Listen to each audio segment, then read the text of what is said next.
संसद के विशेष सत्र की शुरुआत सोमवार से हो गई है। पुरानी संसद में अंतिम बार सत्र की कार्यवाही हुई है। प्रधानमंत्री नरेंद्र मोदी के भाषण के बाद विपक्ष की तरफ से बोलते हुए लोकसभा में कांग्रेस के नेता अधीर रंजन चौधरी ने पूर्व प्रधानमंत्री मनमोहन सिंह और जवाहरलाल नेहरू का नाम लेकर बीजेपी पर निशाना साधा। कांग्रेस नेता ने कहा कि देश के पहले प्रधानमंत्री जवाहरलाल नेहरू को मॉडर्न इंडिया का आर्किटेक्ट बताते हुए कहा कि उन्होंने एक कठिन समय में देश की बागडोर संभाली थी। मध्य प्रदेश के ओंकारेश्वर में मंदाता पर्वत पर एकात्म धाम का निर्माण हो रहा है। इसमें आचार्य शंकर की 108 फीट ऊंची बहुधातु प्रतिमा स्टैच्यू ऑफ वननेस बनकर तैयार है। साथ ही भव्य संग्रहालय और अद्वैत वेदांत का एक संस्थान अद्वैत लोक बना। 15 से 19 सितंबर तक देश के विख्यात साधु संतों द्वारा वैदिक रीति के पूजन तथा 21 कुंडीय हवन किया जाएगा। मध्य प्रदेश के मुख्यमंत्री शिवराज सिंह चौहान इस एकात्म मूर्ति का 21 सितंबर को करेंगे लोकार्पण। आम आदमी पार्टी के राष्ट्रीय संयोजक व दिल्ली के मुख्यमंत्री अरविंद केजरीवाल मध्य प्रदेश के रीवा में एक जनसभा को संबोधित करते हुए भाजपा और कांग्रेस पार्टी पर जमकर निशाना साधा। इस दौरान उन्होंने कहा कि आम आदमी पार्टी के आने से पहले दिल्ली में 2 पार्टियां थी, दोनों की अच्छी सेटिंग थी। एक बार तुम राज करो, एक बार हम राज करें, एक बार तुम लूटो, एक बार हम लूटे। एक एक करके दोनों पार्टियों ने खूब खाया। फिर आ गई आम आदमी पार्टी। हम कुछ अच्छा ही कर रहे होंगे, तब तो जनता हर बार चुनाव जीत रही है। जब दिल्ली में हमने इतना काम किया तो धीरे धीरे बात करते करते हवा पंजाब में पहुंच गई। राज्यसभा में नेता प्रतिपक्ष मल्लिकार्जुन खड़गे ने कहा कि हमारी संसद विगत 75 वर्षों में जो देश में बड़े फैसले हुए हैं उसकी गवाह रही है। खड़गे ने सोमवार को संसद के विशेष सत्र के दौरान राज्यसभा में 75 वर्ष की संसदीय यात्रा विषय पर विचार व्यक्त करते हुए कहा कि हमारी संसदीय व्यवस्था को मजबूत बनाने के लिए बाबा साहेब, पंडित नेहरू और सरदार पटेल सहित अन्य महापुरुषों ने अहम भूमिका निभाई है। हमें उनके योगदान को हमेशा याद रखना होगा। इन महापुरुषों ने हमारे लोकतंत्र की नींव को मजबूत किया है।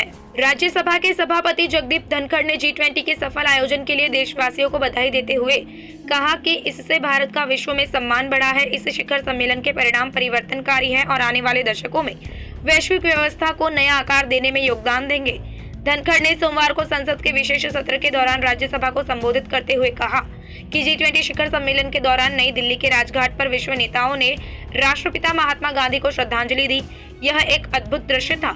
दुनिया के नेता शांति और अहिंसा के सार्वभौमिक आदर्शों का समर्थन करने वहां पहुंचे थे। सुप्रीम कोर्ट ने सोमवार को महाराष्ट्र विधानसभा अध्यक्ष को निर्देश दिया कि वह 1 सप्ताह के भीतर बागी शिवसेना विधायकों की कई लंबित अयोग्यता याचिकाओं का निपटारा करने के लिए प्रक्रियात्मक निर्देश और समय सीमा जारी करे। भारत के मुख्य न्यायाधीश DY चंद्रचूड़ की न्यायमूर्ति JB पारदीवाला और न्यायमूर्ति मनोज मिश्रा की पीठ ने कहा कि इस संबंध में कार्यवाही जो मई से लंबित है अनिश्चित काल तक नहीं चल सकती। पीठ ने निर्देश दिया कि इस न्यायालय के आदेश के अनुसार अध्यक्ष को उचित समयावधि के भीतर कार्यवाही पर निर्णय लेने की आवश्यकता है। हम संवैधानिक शक्ति का उपयोग करके जारी किए गए निर्देशों के प्रति सम्मान और गरिमा की उम्मीद करते हैं। अब हम निर्देश देते हैं कि अध्यक्ष द्वारा 1 सप्ताह के भीतर समय सीमा निर्धारित करते हुए प्रक्रियात्मक निर्देश जारी किए जाएंगे। हरियाणा के जिंद में इंटरनेशनल महिला पहलवान की अश्लील फोटो वीडियो वायरल होने का गंभीर मामला सामने आया है। वायरल वीडियो और फोटो में महिला पहलवान पुरुष पहलवान के साथ आपत्तिजनक स्थिति में दिखाई दे रही है। वायरल वीडियो के बारे में जब महिला पहलवान के पिता को पता चला तो उन्होंने पुलिस थाने में शिकायत दर्ज कराई। महिला पहलवान के पिता की शिकायत पर पुलिस ने अज्ञात आरोपियों के खिलाफ IT एक्ट के तहत मामला दर्ज कर लिया। जन्माष्टमी के दौरान जम्मू में कुछ लोगों ने अपने पालतू जानवरों के जरिए भगवान श्री कृष्ण का अपमान किया था। इसके वीडियो भी सोशल मीडिया पर वायरल हुए थे। वहां के श्री कृष्ण भक्त ने इसके खिलाफ आवाज उठाई और उन्होंने मामले में मुकदमा भी दर्ज कराया था।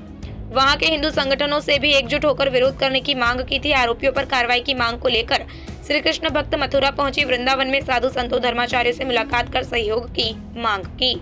सनातन को लेकर चल रहे विवाद के बीच योग गुरु रामदेव ने भी अपना पक्ष रखा है। रामदेव ने सोमवार को कहा कि जो सनातन को गालियां दे रहे हैं, सनातन को खत्म करने की बात कर रहे हैं, 2024 में वो ही खत्म हो जाएंगे, उनका सबका मोक्ष हो जाएगा। उन्होंने आगे कहा कि इनमें से कुछ भूत पिशाच राक्षस ब्रह्म राक्षस बन करके और दूसरे तीसरे लोक में पहुंच जाएंगे। योग गुरु ने आगे कहा कि यह सनातन का गौरव काल है।